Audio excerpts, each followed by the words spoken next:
And here's Mark Haney. I was over at Velocity Venture Capital the other day talking to Andy Beal. Had a great opportunity to meet with Andy. He's the founder of Max Preps, and he's credited with launching this incredible company based right here out of El Dorado Hills, and eventually sold it to CBS Sports. So I'm going to share with you that interview, and I think you're going to find that you'll recognize that we have top level entrepreneurs right here in the Sacramento area. Take a listen.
Once again, here's Mark Haney.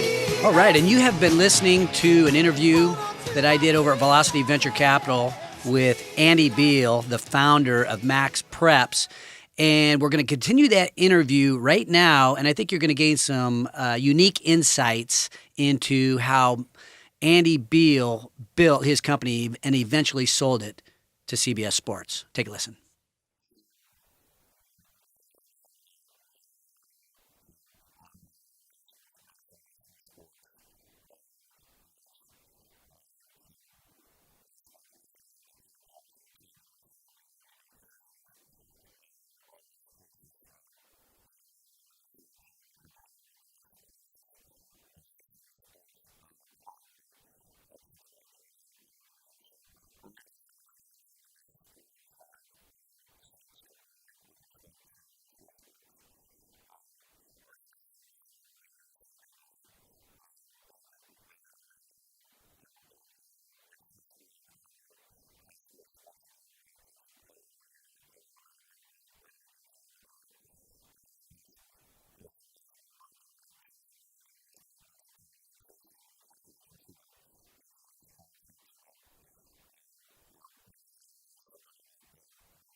And I want to thank Andy Beal for being with me on that interview.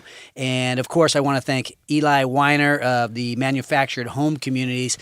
Both of these guys are true David and Goliath stories. And I want to take a minute to thank our sponsors. Without these guys, we would be nowhere. And we brought on a new sponsor. Our newest sponsor is Limitless Limo. And these guys are providing uniquely custom excursions. They will have off-the-charts kind of service and ideas to help you have the event of your lifetime. And we are using them. We're going down. I'm taking 7 of my favorite people down to a wild 49er game tomorrow. 49ers are playing the Arizona Cardinals. And we're going to take a limitless limo drive down there. It's the next best thing to having your own private jet. So what I say to you guys is take a wild ride on limitless limos today. But next week you are going to meet one of my favorite people in the world, a man that I respect as much as I respect anybody in business and in life. You will get to know Jerry Wallace, the owner of SwimChem. It's the largest swimming pool service and repair business in the region. And you will also hear from Sean Murphy, who has written a book called Optimistic Workplace, Creating an Environment that Energizes Everyone. But we will be back in just a minute, and I will have some closing thoughts on the story of David and Goliath, and I will share a news story for you that includes basketball and a David and Goliath sort of theme. I'm Mark Haney. You're listening to Entrepreneurs Unlimited, streaming live, podcast, and YouTube on HaneyBiz.com. Once again, here's Mark.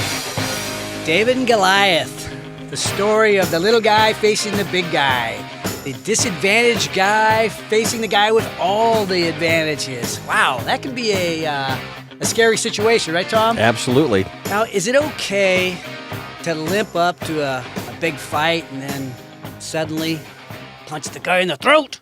Well, Is that okay? That sounds, is that legal? That sounds I don't know. strategic to me. Figuratively speaking, as entrepreneurs, as the little guys, you got to figure out a way to find your advantage. And Eli, he's facing... in his manufactured home parks. He's facing Blackstone and Carlyle and the big private equity groups, and Andy Beal facing the big media giants of this world. How do these guys approach that? I think was what we heard today. How small guys have faced the big guys and found a way to come away with some success. And I think it was really cool to hear Eli talk about sometimes you just have to outwork everybody. I love that. I thought that was great. Really cool. Well, there's a local story here that about a basketball coach that you may or may not have heard before, but I'm going to share it with you. And it's, in my mind, a David and Goliath story. It's about this basketball coach who had never coached basketball before, right? And it's his first year, and the girls is a competitive girls team, and they needed a high school basketball coach. And so they turned to this high-tech executive and said, hey, will you coach the team? And he had never played basketball before, and he had never coached basketball before. So what does he do? He calls the first day of practice, and he looks around at his team, and what does he have? He has a bunch of smaller girls with some amount of athleticism, but he refers to them as these little blonde girls, right? So that's the team he's got. So what's he got? He's got these girls, and he's got no experience, and the girls have limited height and limited athleticism. So he, in some ways, he's kind of like the David. So what do you do? So what he did was he recruited 2 coaches. One was his daughter, who had played high-level basketball, and the other was Roger Craig, who you know as a former 49er. And Roger was the speed and athletics coach, and his daughter obviously knew basketball. But as they faced this challenge of how to win against these competitive teams, he figured, you know what? I better figure out a different way to attack, and I got to attack from a different direction. So he looked at 2 of the rules that exist in basketball. One is the 5-second rule, right? It takes 5 seconds. If you don't inbound the basketball in less than 5 seconds, then it's a turnover, right? Right. Okay. Right. And then the other one was the 10-second rule. If you don't get the ball across half-court line within 10 seconds, then it's a turnover. And where most teams don't focus a lot on defending the inbound or even trying to get the ball inbounds. Normally in basketball, you score a basket and you run back down, you retreat at that, and then you play defense once you get back underneath your side of the basket. Well, this particular coach said, you know what? We aren't the tallest in the world. We're not the best basketball players in the world. We're going to focus on what we're good at. We're pretty quick. So here's what they did. They spent all of their practice time focusing on defending the inbound. They attacked like nobody's business. They defended like nobody's business. And they full court pressed the entire game long. And this was something that their opponents never, ever expected. And that crazy pressure, that intense focus on areas where most people, most teams wouldn't focus, led them all the way to the Nationals. And as you think about that story, you think about a little bit about David and Goliath. How did these little blonde girls attack from a different direction so consistently? And this particular coach got the buy-in of his entire team to attack together, to swarm together and attack in a different direction. And some of you may know who I'm talking about. This is a guy that the coach of this team is a guy that's involved with the Sacramento Kings.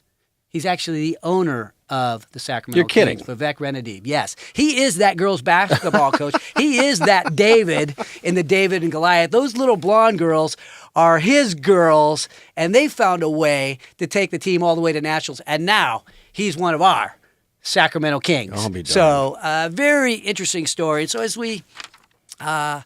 we think about our entrepreneurial ventures, as we think about our challenges in our life, as we think about the Goliaths that we all face every day, what I would submit to you is that maybe we need to think a little bit differently. We need to think a little bit more like David. If we can bring the slingshot, if we can bring the sling, we got to come and sling it.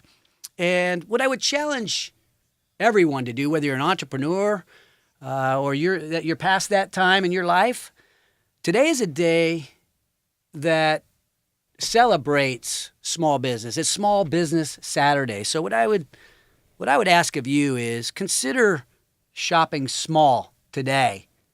Consider helping out those small businesses. You know what? They provide a better product and service anyway, don't they? Absolutely. I mean, come on, shop small. And if you're going to go out and get something to eat, maybe you ought to dine small, right? The small restaurants, and they provide better food and better service anyway. And if you're an entrepreneur, right, if you have a small business, what I would say to you as entrepreneurs, as one of you guys, as underdogs, we should think big. We should dream big, but we should play small. We should act small. We should think differently, and we should attack from a different direction.